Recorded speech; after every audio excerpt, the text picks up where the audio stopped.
Hi there, good afternoon. The adventure begins.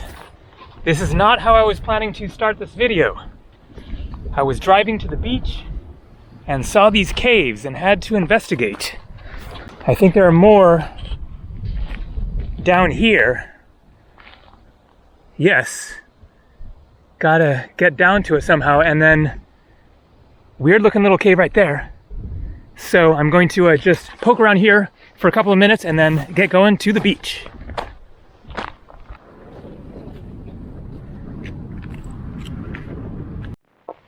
All right, so what have we got here? Look at this weird looking thing. Is that natural or man-made? It is a little hard to tell.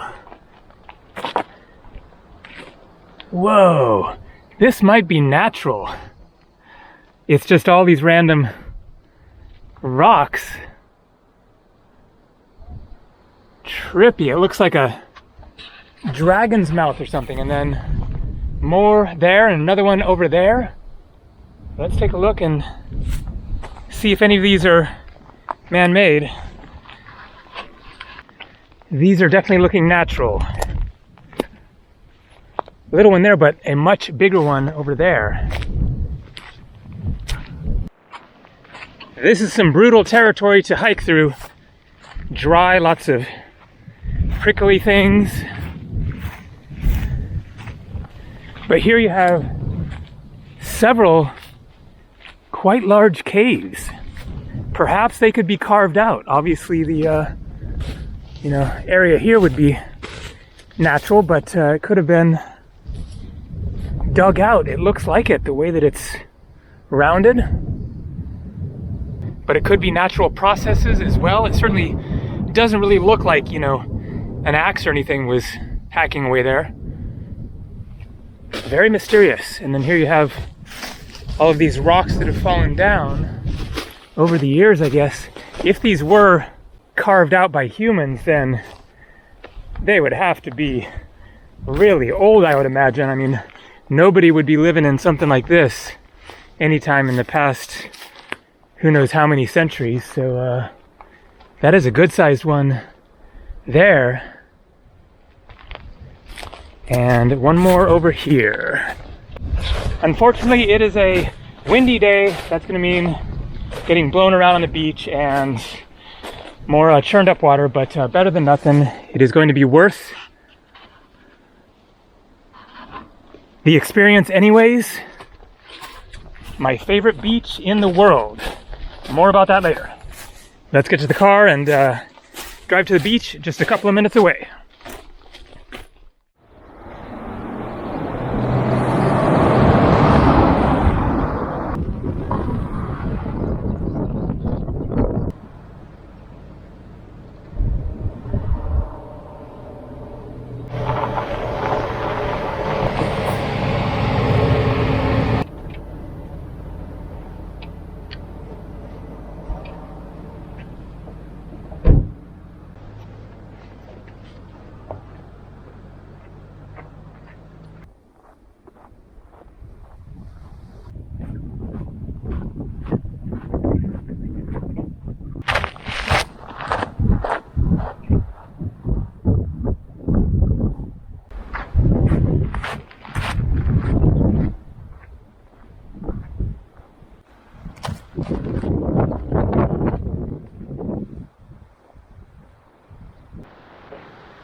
Look at that view. We got some nude people down there. That is not, however, the best nude beach in the world. It is this way. I am not a nude beach seeker, but I've been to various nude beaches around the world. I've also been to a lot of beaches in general, and this is my favorite beach in the world, which happens to be a nude beach. End of the road there on this Greek island. So one of the reasons why this is my favorite beach in the world, that gives you an idea. Beautiful beach, 2 people on it. And the same will be the case up here. Maybe, 3, 4, 5, 6, something like that. If you go to the more popular islands of Greece, Santorini, Mykonos, Rhodes, Ios, Zakynthos, Corfu, the beaches are not going to look like that. So, for that very same reason, I'm not going to say which island this is or what the beach is called, and I will ask anybody who knows not post a comment below revealing it, but I will reveal a very, very useful secret for visiting Greece, which is there are so many more islands beyond the main, dozen or so that people tend to go to.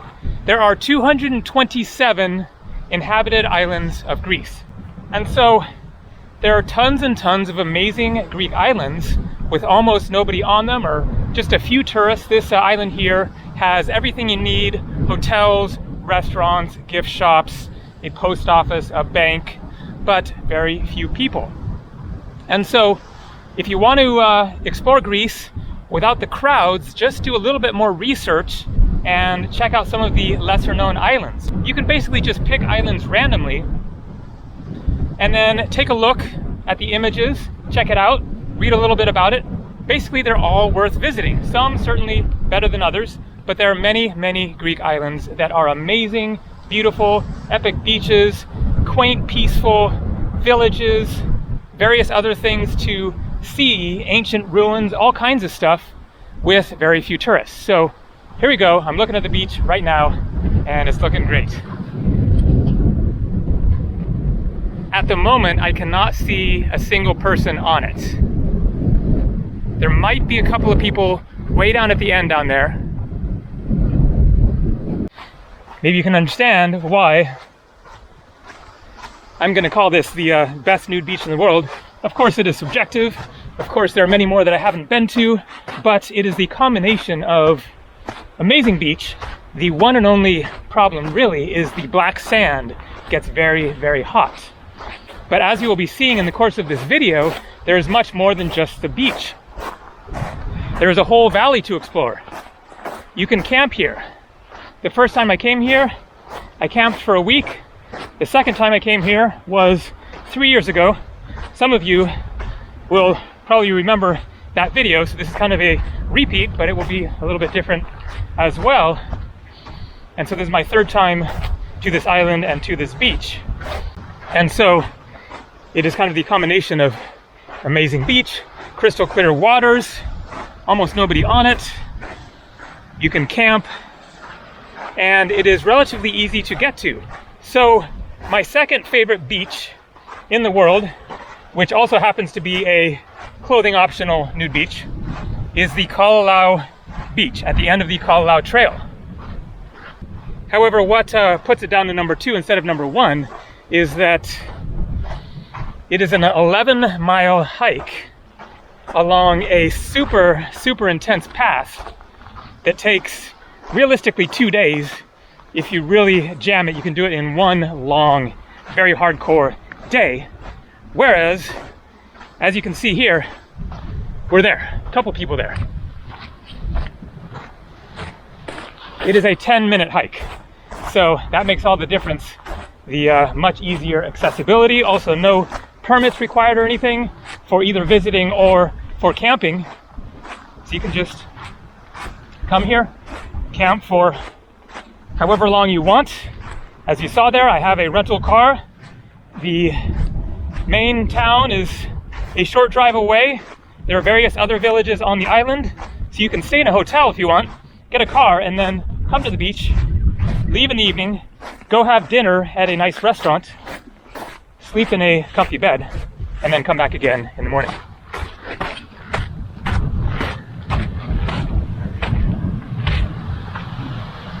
All right, so which spot to choose? If nobody is at the end, I will maybe take the spot down there. But first, before I get distracted by jumping in the water, then I'm going to give you a little tour of the valley behind the beach here. It is up and over this hill, and I will show you the camping spots. But be warned, without shoes on, this sand is excruciatingly hot. It burns your feet in just seconds. So my best recommendation for that is I have 2 sarongs in my backpack here, and so I get them both wet and squeeze out the water on the sand. If you have like a water bottle or something that you don't mind filling up with seawater, then fill that up, soak the sand with water, and then put a towel, sarong, 2 sarongs over it, and then it will stay fairly cool, and at least you can sit there, lay there during the day in the heat of the sun and not be frying.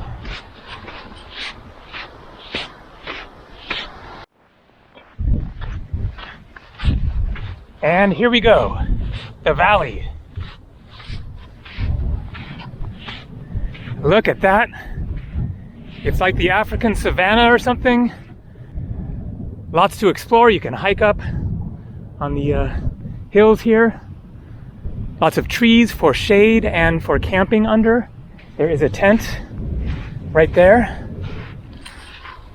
It reminds me of the Kalalau Valley, the Kalalau beach and campground a lot because of the epic beach and then the valley here. The big difference is not just the hike, but also at the Kalalau beach there is a waterfall and a creek, and so there is plentiful water.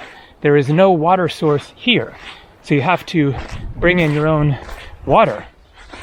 Now, the reason that I am revealing the Kalalau beach as being one of my favorites is because, for one thing, it is already pretty well known.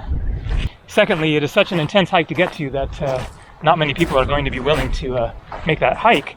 And then thirdly, then it is limited by permits as far as how many people can go out there, and so they're making sure that it doesn't get overcrowded.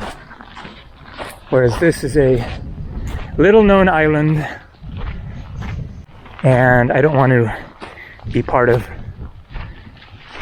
popularizing a pristine beach with almost nobody on it. Now, as I mentioned, it is windy,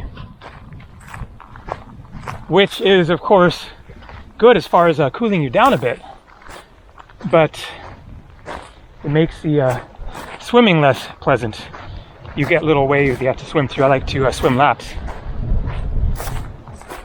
Somebody set up with a camp right there. I can see a hammock, shade, tarp, tent, various supplies.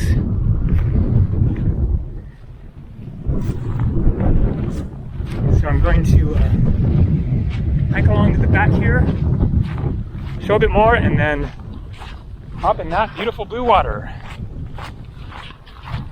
It tends to get windy in the afternoons. It is probably 1:30 or 2 o'clock, and so morning is the calmer time.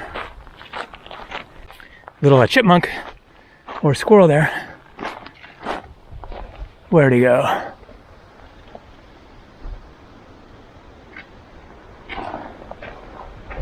There it is. But very often in the afternoon it is also just windless and super calm. Just depends on the day. So there is a phenomenon in Greece called the meltemi. That is the hot, dry winds in the summer. I'm not exactly sure if this is considered meltemi yet, or if it's later, like in August, but anyways, it is, just like a regular occurrence on the Greek islands. Is as it gets hotter, then somehow that kicks up the wind. So terraces, obviously this area has been used for farming or just goat herding or who knows, but Those look like man-made rock walls to me. So I'll show the spot that I camped at for the one night when I was here before. And also I think when I was here the first time in 2009, this is a great spot. Also because it's sandy, so softer and lots of room.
With me there in the backpack.